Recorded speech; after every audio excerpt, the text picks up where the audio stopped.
Hello everyone, Evan here with Geneva College. It is Wednesday, September 16th, and believe it or not, that means we are in the middle of week 5 already. Week 5 out of 8 of this first A term here of fall. The first 8-week term, we are coming down the stretch here.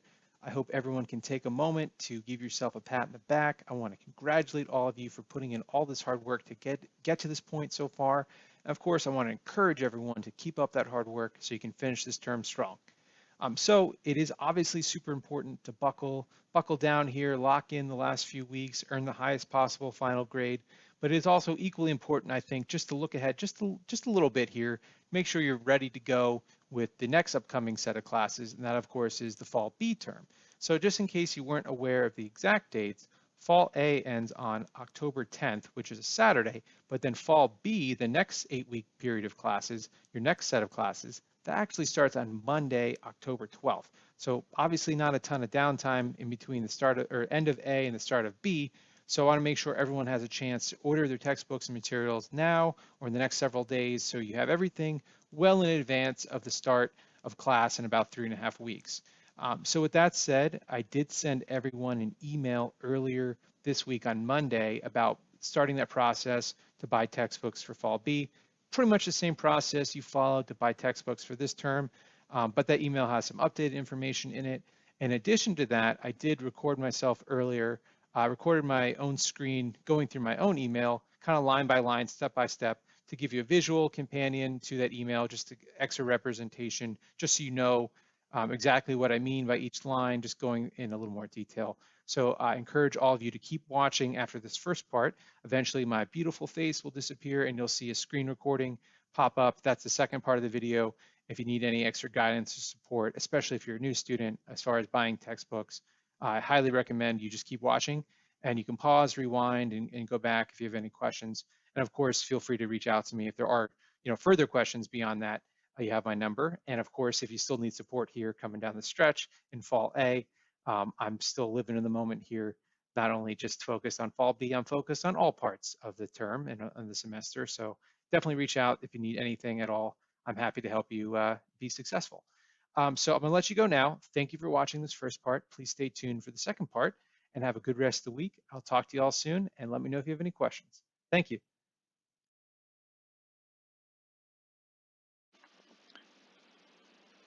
All right, everyone, as you can see, I have the email opened here that I sent to all of you this past Monday evening. It's called Fall B Textbooks, Time to Buy. If you have not opened this email yet, it should be in the inbox of your student Geneva email account. So please take a look at that. This is kind of the main hub here where you need to go to get started with this process. So please try to open that up when you can. So like I said at the beginning part of this video, Fall B is rapidly approaching. I know you're probably very busy currently in Fall A, finishing up this term, but classes do start here on October 12th, so please at least make a little time for this in the next few days to get started with the textbook process for the next term. So first and foremost, it's pretty simple. Uh, you need to figure out which classes am I actually taking in the fall so you can buy the appropriate books.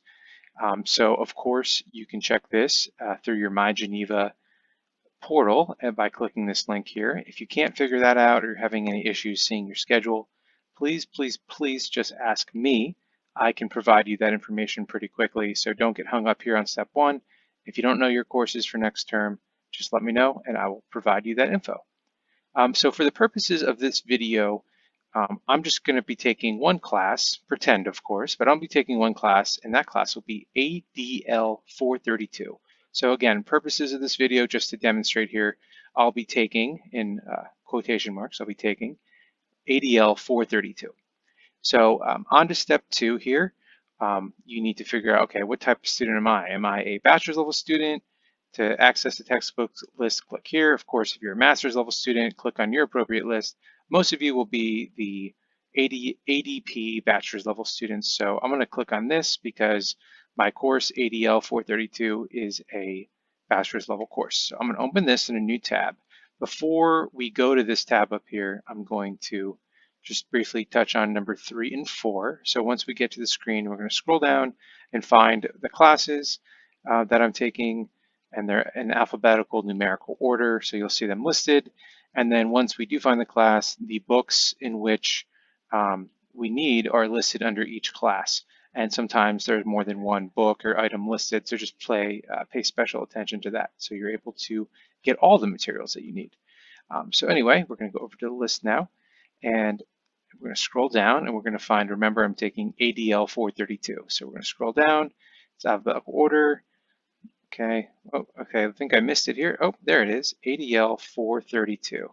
I'm taking this course, and this is the example I will use today in the video. So I highlighted that so I don't lose it here. Just a quick example. If you scroll up a little bit here, as you can see for ADL 430, it requires multiple items. So these are things you want to pay attention to. Do I just need one book, as in right here, or are there multiple items required?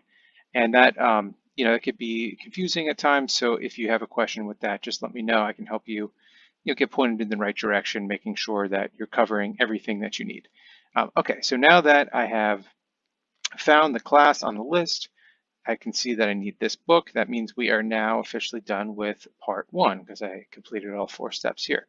Okay, so now that was the easy part, finding the book and figuring out which book I need. Now is the fun part of actually purchasing the book. So we're going to move on to part 2. So part 2, there's a couple ways you can purchase the book. One, you can go to the Geneva College bookstore. I'm going to open this in a new tab. As you can see, this will load here, and you can search by your course in here, select the appropriate term, and you can plug in your courses that you're taking here.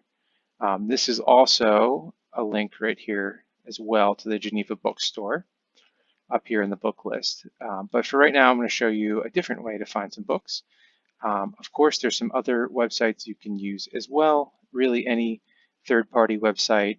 There's a bunch of them now, but really any website you can find this book, feel free to purchase it and consider the different conditions, whether it's a new, a used, a rental, or an electronic version. Those are some other things I'll let you read about more in depth, but those are some things to consider here, these 4 bullet points. So anyway, we're going to do a quick way to find the correct book, and that's just basically through a Google search. So if you want to look down here with me, the best way to find the exact book that you need is by using the ISBN, which is the International Standard Book Number. That's essentially a reference number for your textbook. And each book listed on our book list, this is a screenshot from the book list. As you can see, it has 2 different ISBN numbers. I'm not really sure why each book has 2. However, it's pretty standard for every book. They'll each have 2. I always just pick one. I usually stick with the 13 just to be a little more thorough. So it's a 13-digit number that I'll Google. So I'm going to go back to the book list. And as you can see, under the correct book, here are both ISBN numbers. So I'm going to highlight this one here, take the 13, I'm highlighting it, I'm going to right click and copy it. Then I'm going to go to Google and just simply paste it into Google and hit search. So now, as you can see, a bunch of different results came up, but you can't really see them visually. So I always click on the shopping button.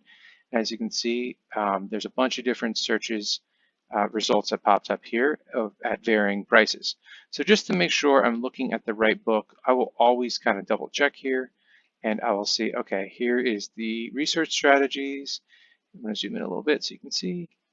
Finding Your Way Through the Information Fog, 6th edition by William Badke. So then I'm just going to cross-reference that with the book on the list, and I can see that, okay, W. Badke, Research Strategies, Finding Your Way Through the Fog, 6th edition. Okay, here it is, 6th edition. Okay, this looks to be the correct copy. Perfect. So now that we found the right book, now is the fun part, actually buying it and doing a little bargain hunting here. So you want to look through the different types. Please pay attention to what it might say, used copy. This is an ebook here. See how it's a little cheaper, but it has in parentheses the ebook. So just pay attention to the fine print of what you're paying for. It could certainly vary. The condition can vary. And if you want to go back to the email and kind of read a little bit more about the different types of conditions or different versions or rental options even, that stuff is spelled out for you. So just pay attention to what you're actually paying for. So you know if it's a rental, you have to return it, or if it's a used copy, you got to keep it, or if it's an ebook, You won't have a physical copy, you'll have a download somewhere. So just pay attention to all those finer details. And of course, if you have a question, something looks shady, or you just want me to verify if it's the right copy that you're about to purchase, I'll happily do so, and just let me know. You can just text or email me a link to the book, and I'll make sure it's good to go for you. So once you find the book and find a legitimate version that you'd like to purchase, feel free just to follow a normal checkout process as you would with any other thing you would buy online, and just pay special attention to the shipping times and cost. Sometimes if you can get the book on Amazon and you have Amazon Prime, it's awesome, free 2-day shipping. But a lot of times these books are being sold from across the country, so pay attention to how long it might take to ship and what kind of shipping you're paying for. Obviously, if you wait till the last second and you need to get it overnighted, that'll be a lot more expensive than buying it well in advance. So it's definitely in your best interest to get it on the earlier side. Plus, simple supply and demand for all you econ people. The less books available, the higher the price will be. So it's better to buy it early and often. That way, you're not fighting each other as classmates or other students across the country for the cheapest copies possible if you're looking to save some money. So that's pretty much it. As you can see in the email here, I did take a screenshot of what I was doing here earlier. But of course, if there's any other questions at all whatsoever, please let me know. I'd be happy to help you with this process. And yeah, so thank you for watching this part. I'll talk to you all very soon, and get out there and get buying.